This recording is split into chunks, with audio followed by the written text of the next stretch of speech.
pengenalan isu penyalaan gunaan dadah secara online lah, kita dedahkan. Okey, pengenalan dia. Isu penyalaan penggunaan dadah semakin meningkat pada setiap tahun.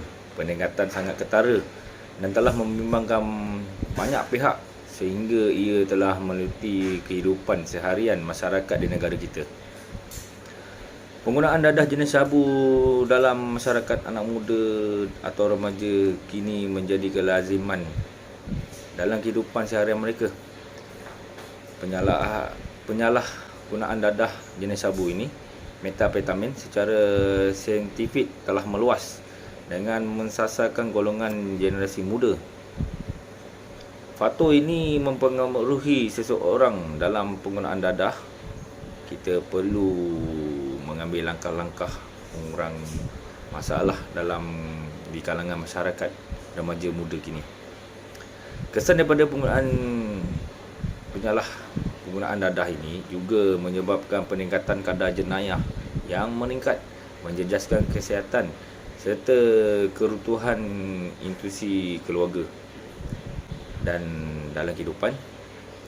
Dalam mengatasi penyalaan penggunaan dadah ini semakin meluas, terdapat langkah-langkah yang perlu diambil oleh kerajaan penguatkuasa serta idea-idea yang diketengahkan oleh pengkaji sebagai usaha membendung gejala itu terus merosakkan seseorang maupun sesebuah negara. Untuk objektif pula, yang pertama, memberi kesedaran kepada pelajar mengenai bahaya penyalahgunaan dadah. Yang kedua, meningkatkan kefahaman dan kesedaran pelajar tentang kesan pengambilan dadah kepada diri, keluarga, masyarakat dan negara. Yang ketiga, membantu memberi hebahan dari aspek pengetahuan, faktor, akta, undang-undang dan agensi penguasa yang terlibat. Yang keempat, menjelaskan tentang langkah yang perlu diambil untuk mengelakkan daripada menjadi masa kelakuan yang negatif ini. Yang kelima, meningkatkan tahap penjagaan keselamatan diri pelajar melalui teknik pertahanan diri dan pengaruh rakan sebaya.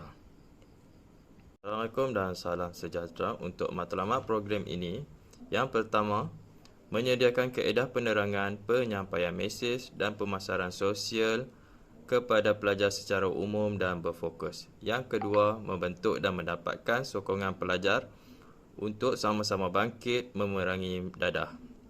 Yang ketiga, melahirkan generasi pemimpin negara yang mempunyai sahsiah, akhlak, jiwa dan rohani yang terpuji dan bebas daripada pengaruh dadah. Yang keempat, membentuk jati diri pelajar yang positif ke arah kehidupan yang lebih baik agar tidak terjebak dengan tingkah laku dan perlakuan yang negatif. Seterusnya, untuk maklumat pelaksanaan program ini dicadangkan untuk dilaksanakan pada 5 Februari 2023 iaitu pada hari Ahad. Program akan berlangsung dari 10 pagi hingga ke 12.30 hari melalui platform Webex. Penceramah yang telah dijemput adalah Tuan Ahmad Yazid Han, iaitu penguasa kastam dari cawangan narkotik Ibu Pejabat. Beliau mempunyai ijazah sarjana muda psikologi dari Universiti Teknologi Malaysia.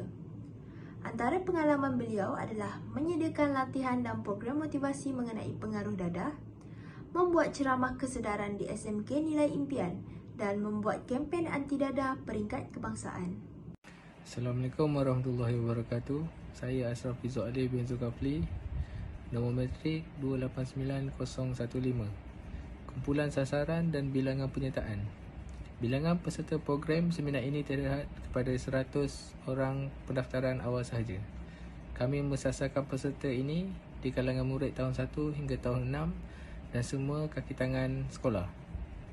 Tiada yuran penyertaan akan dikenakan bagi setiap peserta yang menyertai seminar ini. Terima kasih. Assalamualaikum warahmatullahi wabarakatuh. Saya Ashraf Izzul Ali bin Zulkifli, nombor matrik 289015.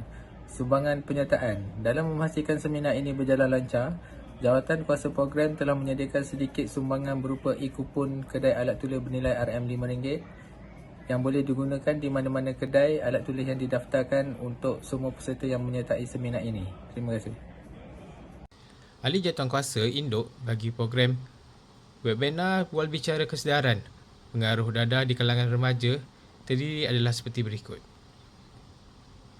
Penasihat bagi program ini adalah Meja Bersara Nurzilah binti Aziz. Pengerusi pula adalah Muhammad Fitri bin Muhammad Yusof. Timbalan pengerusi pula disandang oleh Muhammad Azman Afifi bin Zulfaqar. Setiausaha Chong Mei Yi. Bendahari Nurul Atika binti Abdul Manaf.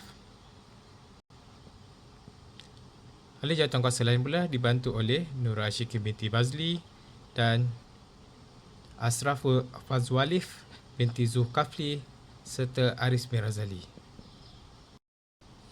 Jawatankuasa pelaksana program telah dibentuk dan agihan tugas adalah seperti berikut. Muhammad Fitri telah dilantik sebagai penjaras program. Haris dan Muhammad Azman Afifi dilantik sebagai jawatankuasa teknikal dan ICT. Nurul Atika dan Ashraf dilantik sebagai jawatankuasa pendaftaran dan protokol. Manakala moderator adalah Chong Mei Yi dan Nurul Ashikin. Atur cara program kita akan bermula pada pukul 10 pagi dan dijangka selesai pada pukul 12.30 hari. Pendaftaran masuk akan bermula pada pukul 10 pagi di dalam aplikasi Cisco Webex. Pada pukul 11.30 pagi, bacaan doa akan dipimpin oleh Encik Aris bin Razali. Selesai bacaan doa, kita akan menyaksikan tayangan montaj mengenai penyalahgunaan dadah. Selepas 10.45 pagi, kita akan berkenalan bersama dengan penceramah kita serta moderator kita. Selesai sesi perkenalan bersama dengan moderator dan penceramah kita, kita akan bermula sesi perkongsian tajuk kita iaitu kesedaran pengaruh dadah dalam kalangan remaja. Selesai sesi perkongsian, kita adakan satu sesi soal jawab dan itu akan dijangka pada pukul 11.40 pagi.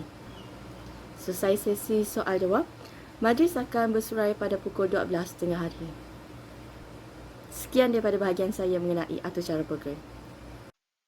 Assalamualaikum dan salam sejahtera. Saya Nur Atika binti Abdul Manaf.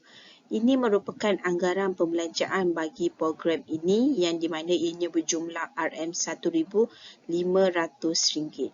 yang di mana ianya akan dibelanjakan kepada bayaran kepada penceramah berjumlah RM600. Yang kedua, bayaran kepada moderator seramai 2 orang berjumlah RM400. Dan yang ketiga, pemberian e-kupon kepada para peserta seramai 100 orang berjumlah RM500. Kita beralih pula kepada sumber pendapatan bagi program ini. Yang pertama, sumbangan Pusat Kaunseling Jabatan Hal Ehwal Pelajar UUM berjumlah RM500. Yang kedua, sumbangan dari pihak NGO berjumlah RM600. Yang ketiga, sumbangan dari agensi anti dadah kebangsaan berjumlah RM400. Hasil terkumpul bagi pendapatan ini adalah berjumlah RM1,500 akan digunakan secara penuh untuk membiayai pembelanjaan program ini. Sekian, terima kasih. Kesimpulan, pihak tertentu diberi kuasa telah mengambil langkah-langkah secara membendung masalah ini perlu bermula dari akar umbi hingga peringkat yang lebih tinggi. Pembendungan ini perlu pada mula dari pihak keluarga kerana ia asas utama dalam menangani isu kelibatan seseorang dalam masalah dadah. Langkah perlu diambil oleh pihak sekolah dan kejiramanan amat penting dalam membentuk persekitaran makro seseorang. Kerajaan juga memain peranan penting dalam memulih serta mengenakan hukuman yang setimpal kepada pesalah-pesalah ini. Hukuman yang dikenakan mahkamah harus dibersaksi kepada prinsip-prinsip perhukuman yang setimpal serta pencegahan atau dividend. Hukuman lebih berat harus dikenakan kepada pesalah tega bagi melihat keseriusan undang-undang terhadap dadah. Pihak berkuasa PJRM dan AADK menjalankan operasi sasaran tertentu, kegiatan untuk mengambil kira peningkatan isu ini dari masa ke semasa. Di sebaliknya, kita perlu mengambil langkah yang strategik dan dogmatik untuk mengurangkan dan menghapuskan gejala-gejala yang tidak bagus. Benda ni dapat dibendung secara amnya dalam kesedaran mula pada seseorang atau individu dari masa ke semasa.